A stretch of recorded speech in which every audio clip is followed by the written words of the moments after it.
Hello అందరికీ గురుకుల TGT PGT and డిఎస్సికి ఉపయోగపడే వీడియో ఇది. ఈ వీడియోలో మనము resource materials in teaching biological science గురించి నేర్చుకుందాము.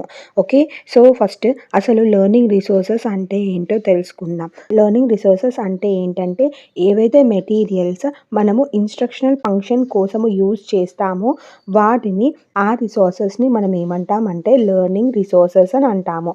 సో ఈ లెర్నింగ్ రిసోర్సెస్ని మనము formal or informal teaching learning process కోసం యూజ్ చేస్తాము. ఏవైతే మెటీరియల్స్ని మనము ఇన్స్ట్రక్షనల్ ఫంక్షన్ కోసం యూజ్ చేస్తామో ఆ రిసోర్సెస్ని లెర్నింగ్ రిసోర్సెస్ అంటున్నాము.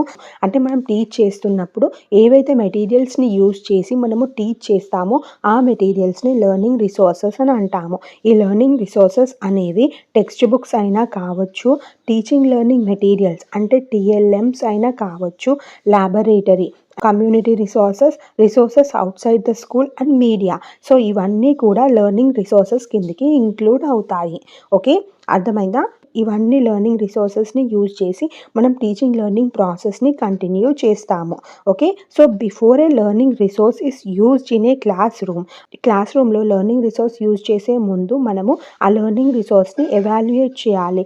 సో ఎందుకు ఎవాల్యుయేట్ చేయాలంటే అది మన కరికులంకి మ్యాచ్ అవుతుందా లేదా, పిల్లల యొక్క ఏజ్ అండ్ వాళ్ళ డెవలప్మెంట్కి మనం యూజ్ చేసే లెర్నింగ్ రిసోర్సెస్ అనేవి అప్రాప్రియేట్గా ఉన్నాయా లేవా, సోషల్ కండిషన్ ఇంప్రూవ్మెంట్ అనేది జరుగుతుందా లేదా అనేది చూసుకొని అలాంటి లెర్నింగ్ రిసోర్సెస్ని మనము యూజ్ చేయాలి. ఈరోజు వీడియోలో మనము టీచింగ్ లెర్నింగ్ మెటీరియల్స్ గురించి నేర్చుకుందాము. Okay, so this is one of the learning resource which is used by the teacher on children for teaching learning process. ఓకేనా? ఈ టీచింగ్ లెర్నింగ్ మెటీరియల్స్ని మనము ఇన్స్ట్రక్షనల్ మెటీరియల్స్ అని కూడా అంటాము. ఎందుకంటే ఈ టీచింగ్ లెర్నింగ్ మెటీరియల్స్ని యూజ్ చేసి మనము క్లాస్ రూమ్లోకి వెళ్ళి చిల్డ్రన్కి ఇన్స్ట్రక్ట్ చేస్తుంది కాబట్టి ఈ టీచింగ్ లెర్నింగ్ మెటీరియల్స్ని మనము ఇన్స్ట్రక్షనల్ మెటీరియల్స్ అని అంటాము. టీచింగ్ లెర్నింగ్ మెటీరియల్స్ యూజ్ చేయడం వల్ల టీచింగ్ లెర్నింగ్ యాక్టివిటీ అనేది ఇంకా మంచిగా జరుగుతుంది అండ్ ఇంప్రూవ్ అవుతుంది అన్నట్టు. సో ఇన్స్ట్రక్షనల్ మెటీరియల్స్ని సింపుల్గా చెప్పాలంటే ఏంటి, ఏవైతే మెటీరియల్స్ మనము ప్రాసెస్ ఆఫ్ ఇన్స్ట్రక్షన్లో యూజ్ చేస్తామో ఆ మెటీరియల్స్ని మనం instructional materials or TLMs, teaching learning materials అని అంటున్నాము. అవి ఏవైనా మెటీరియల్స్ కావచ్చు, human materials or non human materials అయినా కావచ్చు. Instructional materials are a broad range of resource which can be used to facilitate effective instruction. Instructional materials ని use చేయడం వల్ల ఇన్స్ట్రక్షన్ అనేది ఇంకా ఎఫెక్టివ్గా జరుగుతుంది. అండ్ ఈ ఇన్స్ట్రక్షన్ మెటీరియల్స్ అనేవి బ్రాడ్ రేంజ్లో ఉంటాయి. అందుకు బ్రాడ్ రేంజ్ ఉంటాయి ఇన్స్ట్రక్షన్ మెటీరియల్స్కి అంటున్నానంటే మనము టీచింగ్ లెర్నింగ్ చేసేటప్పుడు ఈవెన్ స్మాల్ థింగ్ ఒక పెన్ ఆర్ పెన్సిల్ని కూడా మనము టీఎల్ఎం లాగా కన్సిడర్ చేయొచ్చు. అందుకే instructional materials are broad range of resource అని అంటున్నాము. టీచింగ్ అనేది ఎప్పుడు ఎఫెక్టివ్గా ఉంటుంది, ఎప్పుడైతే టీచర్ పిల్లలకి టాపిక్స్ని మంచిగా, ఎఫెక్టివ్గా, ఎఫిషియెంట్గా ఎక్స్ప్లెయిన్ చేయగలుగుతారో అప్పుడు టీచింగ్ అనేది ఎఫెక్టివ్గా ఉంటుంది. సో టీచింగ్ అనేది ఎఫెక్టివ్గా ఉండడం కోసమని ఇన్స్ట్రక్షనల్ మెటీరియల్స్ని యూజ్ చేస్తుంది. అప్పుడు వాళ్ళ టీచింగ్ అనేది ఎఫెక్టివ్గా మారుతుంది. సో ఈ టీఎల్ఎమ్స్ని యూజ్ చేసి టీచర్ లెర్నర్స్కి కాన్సెప్ట్స్ని చాలా ఈజీగా, ఎఫిషియెంట్గా ఎక్స్ప్లెయిన్ చేయగలుగుతుంది. టీఎల్ఎమ్స్ అనేవి మన ఎడ్యుకేషనల్ సిస్టంలో ఏన్షియంట్ టైం నుంచి ఎగ్జిస్ట్ అవుతున్నాయి. సో ఈ టీఎల్ఎమ్స్ యొక్క రూల్ ఏంటంటే క్లాస్ రూమ్లో పిల్లలకి లెర్నింగ్ అనేది రియల్గా, ప్రాక్టికల్గా అండ్ ఫన్ వేలో జరిగే విధంగా హెల్ప్ చేస్తాయి. టీచర్ టీఎల్ఎమ్స్ని యూజ్ చేయడం వల్ల క్లాస్ రూమ్ టీచింగ్లో ఒక కొత్తదనం అనేది వస్తుంది అండ్ ఫ్రెష్నెస్ అనేది వస్తుంది అండ్ కొత్తగా అనిపిస్తుంది అన్నట్టు పిల్లలకి. సో పిల్లలకి ఏదైనా కొత్తగా అనిపించినప్పుడు వాళ్ళు క్యూరియస్గా ఉండి నేర్చుకోవడానికి ఇంకా ఇంట్రెస్ట్ని చూపిస్తూ ఉంటారు. సో ఈ టీఎల్ఎమ్స్ని యూజ్ చేయడం వల్ల క్లాస్ రూమ్లో పిల్లలు బోర్ ఫీల్ అవ్వడం కానీ, ఫియర్గా అంటే భయపడడం కానీ, యాంగ్జైటీగా ఫీల్ అవ్వడం కానీ జరగదు. పిల్లలు ఇంట్రెస్టింగ్గా, క్యూరియస్గా నేర్చుకోవడానికి ట్రై చేస్తూ ఉంటారు.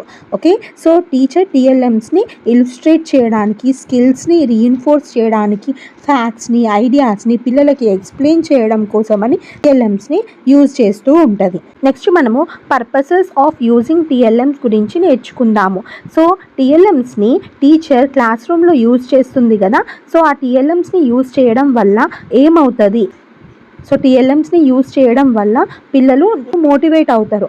టీఎల్ఎమ్స్ని యూజ్ చేయడం వల్ల మనము పిల్లల యొక్క అటెన్షన్ని గ్రాప్ చేయవచ్చు. సో లెర్నింగ్లో ఫస్ట్ స్టెప్ ఏంటి, పిల్లల యొక్క అటెన్షన్ని గ్రాప్ చేయడము. సో టీఎల్ఎమ్స్ యూజ్ చేయడం వల్ల మనము క్లాస్ రూమ్లో ఉన్న లెర్నర్స్ యొక్క అటెన్షన్ని గ్రాప్ చేయవచ్చు. అండ్ ఈ టీఎల్ఎమ్స్ యూజ్ చేయడం వల్ల పిల్లలు మోటివేటెడ్గా ఫీల్ అవుతారు. ఇదేంటో అని కొత్త విషయాలను తెలుసుకోవడానికి చిల్డ్రన్ క్యూరియస్గా ఉంటారు. సో ఈ విధంగా మనము లెర్నర్స్ని టీఎల్ఎమ్స్ ద్వారా పిల్లల్ని మోటివేట్ చేయొచ్చు. TLMs provide a variety of stimuli which helps in making class room teaching most effective. Classroom టీచింగ్ని ఇంకా ఎఫెక్టివ్గా జరపడానికి ఒక స్టిములై లాగా అన్నట్టు. ఓకేనా.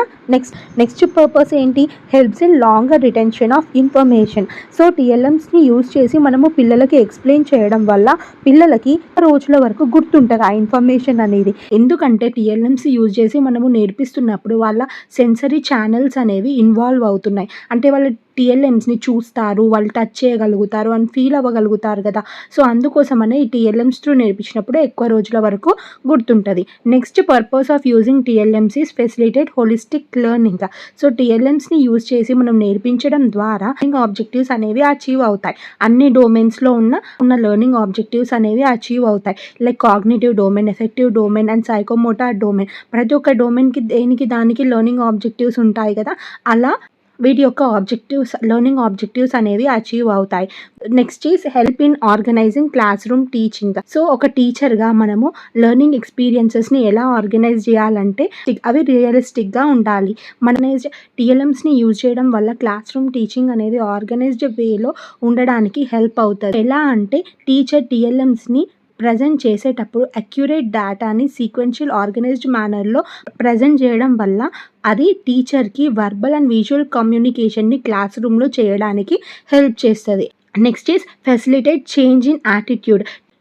సో టీఎల్ఎమ్స్ని యూజ్ చేయడం వల్ల పిల్లల యొక్క యాటిట్యూడ్లో చేంజ్ని కూడా తీసుకురావడానికి హెల్ప్ అవుతుంది. అంటే పిల్లలు జనరల్ కంటెంట్, సబ్జెక్ట్ కంటెంట్ నేర్చుకోవడంలో వాళ్ళ యాటిట్యూడ్ అనేది చేంజ్ అవుతుంది ఎప్పుడు టీచర్ టీఎల్ఎమ్స్ని యూజ్ చేసినప్పుడు. సో టీచర్ పిక్చర్స్ని, మోడల్స్ని ఇంకా వేరే టైప్ ఆఫ్ టీఎల్ఎమ్స్ని యూజ్ చేసి పిల్లలలో పాజిటివ్ యాటిట్యూడ్ని ఇన్కల్కేట్ చేస్తుంది. Okay. So this is another purpose of using TLMs. Next is practical applications. So TLMs అనేవి థియరిటికల్ నాలెడ్జ్ని ప్రాక్టికల్గా ఎలా అప్లై చేయాలి అనేది షో చేస్తుంది కదా. అలాగే మనం థియరిటికల్ నాలెడ్జ్ని క్లాస్ రూమ్లో చెప్తూ ఉంటాం కదా. సో టీఎల్ఎమ్స్ని యూజ్ చేయడం వల్ల అది కాంక్రీట్ ఫామ్లో మనం ఆ థియరిటికల్ నాలెడ్జ్ని షో చేయొచ్చు. థియరిటికల్ నాలెడ్జ్ని ప్రాక్టికల్ ఫామ్లో షో చేయడం వల్ల వాళ్ళ లెర్నింగ్ అనేది ఎఫెక్టివ్గా మారుతుంది. Okay. Next purpose is making learning fun. So ఇప్పుడు మనము టీఎల్ఎమ్స్ని యూజ్ చేసి టీచ్ చేస్తున్నాం అనుకోండి క్లాస్ రూమ్లో, పిల్లలు ఇంట్రెస్టింగ్గా ఫీల్ అవుతారు కదా. So nothing but they are learning the topics through fun. అంటే పిల్లలు ఎంజాయ్ చేసుకుంటూ ఆ న్యూ ఆబ్జెక్ట్స్ని హ్యాండిల్ చేసుకుంటూ ఒక కొత్త కాన్సెప్ట్స్ని నేర్చుకుంటూ ఉంటారు. Next is concept formation. TLMs అనేవి కాన్సెప్ట్ని నేర్చుకోవడానికి హెల్ప్ చేస్తూ ఉంటాయి. They concretize the abstract concepts, thus children are able to understand them and not resort to rote learning. So పిల్లలకి మనం టీఎల్ఎమ్స్ని యూజ్ చేసి నేర్పించినాం అనుకోండి, వాళ్ళ కాన్సెప్ట్స్ అనేవి కాంక్రిటైజ్ అయిపోతాయి. అంటే ఇప్పుడు మనం థియరిటికల్ నాలెడ్జ్ని పిల్లలకి ఇచ్చినాం. సో ఆ టీఎల్ఎమ్స్ని యూజ్ చేసి ఎక్స్ప్లెయిన్ చేయడం వల్ల ఆ థియరిటికల్ నాలెడ్జ్ అనేది కాంక్రిటైజ్ అవుతాయి. అంటే వాళ్ళ ఫిజికల్ ఫామ్లో కనిపిస్తాయి కాబట్టి మంచిగా గుర్తుంటాయి అన్నట్టు. సో దానివల్ల పిల్లలు అర్థం చేసుకొని రోట్ లెర్నింగ్ చేయకుండా, అంటే బట్టి పట్టకుండా అర్థం చేసుకుంటూ ఉంటారు. సో అందుకోసమనే టీఎల్ఎమ్స్ని యూజ్ చేసి క్లాస్ రూమ్లో టీచ్ చేయడం అనేది చాలా ఇంపార్టెంట్. సో దానివల్ల పిల్లల యొక్క ఫోకస్ ఆర్ అటెన్షన్ అనేది ఇంకా ఇంప్రూవ్ చేయొచ్చు. ఓకే. చాలా రకాలైన టీఎల్ఎమ్స్ని యూజ్ చేసి మనము ఎక్స్ప్లెయిన్ చేయొచ్చు. సో టీఎల్ఎమ్స్ని చూస్ చేసుకోవడం అనేది మన కాంటెక్స్ట్ మీద అండ్ లెర్నర్ యొక్క లెవెల్ మీద అండ్ మన సోర్సెస్ అవైలబిలిటీ మీద డిపెండ్ అవుతుంది. Okay. So this is all about the purposes of using TLMs. Next మనము different types of teaching learning materials గురించి నేర్చుకుందాము. టీచింగ్ లెర్నింగ్ మెటీరియల్స్ అనేవి చాలా టైప్స్లో ఉంటాయి and thus are classified and categorized in several ways. So అవి చాలా వేస్లో కేటగిరైజ్ అయ్యాయి. Edgar Dale cone of experience is one of the simplest way of categorizing TLMs. Dale's cone of experience ఉంది కదా. సో అది one of the simplest way of categorizing TLMs. So అతను experiment చేసి different టీఎల్ఎమ్స్ని categorize చేసిండు based on the type of experiences the learner acquires from concrete to abstract.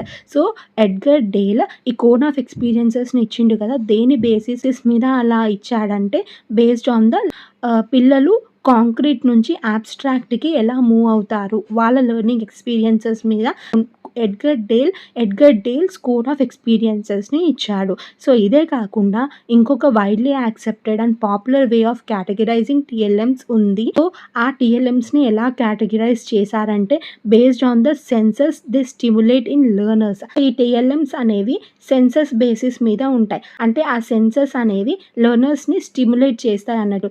దాని basis మీద టీఎల్ఎమ్స్ని categorise చేశారు. First is audio TLM, second is visual TLMs and third one is audio visual TLMs.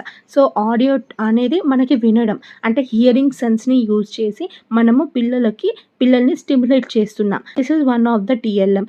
Visual TLM అంటే మన సైట్ని use చేసి, audio visual అంటే both site and హియరింగ్ని use చేసి సెన్సర్స్ని use చేసి లెర్నర్స్ని stimulate చేస్తున్నాం. ఈ అన్ని టీఎల్ఎమ్స్ కూడా టీచింగ్ లెర్నింగ్ ప్రాసెసెస్ యొక్క ఎఫెక్టివ్నెస్ని ఇంప్రూవ్ చేస్తాయి. ఓకే, అర్థమైంది కదా టీఎల్ఎమ్స్ అనేవి ఎలా క్లాసిఫై అయ్యాయో. ఫస్ట్ మనము ఆడియో టీఎల్ఎమ్స్ గురించి నేర్చుకుందాము.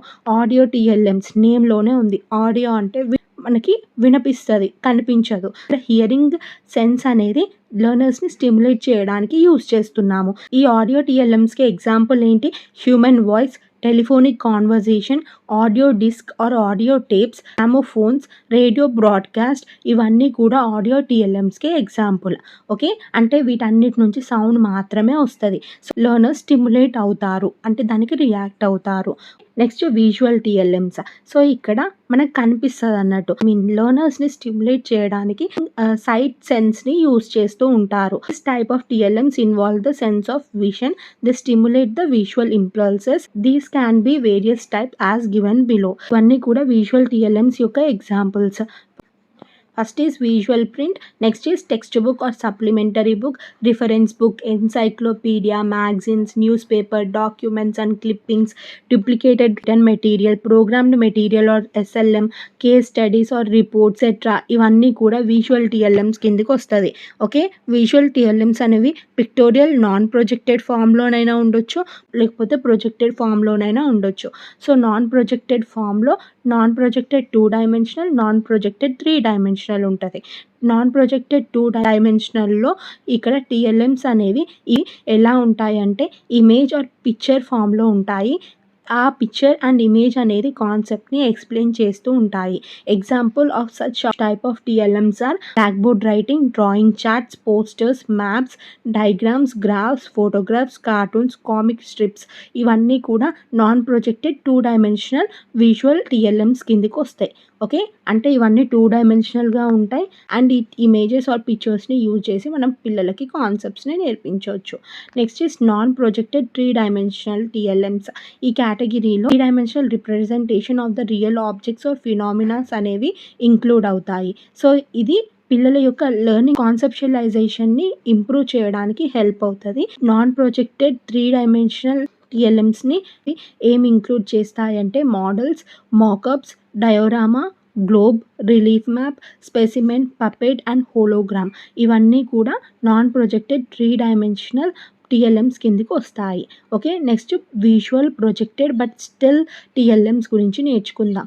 ఇక్కడ ఇమేజెస్ అనేవి ప్రొజెక్ట్ ఆర్ డిస్ప్లే అవుతాయి స్క్రీన్ పైన and thus are nearer reality than visual non-projected ones. So ఈ visual projected but still TLMs అనేవి రియాలిటీకి దగ్గరగా ఉంటాయి than visual non projected ones. అంటే ఈ నాన్ ప్రొజెక్టెడ్ వన్స్ కన్నా ఇవి కొంచెం రియాలిటీకి దగ్గరగా ఉంటాయి.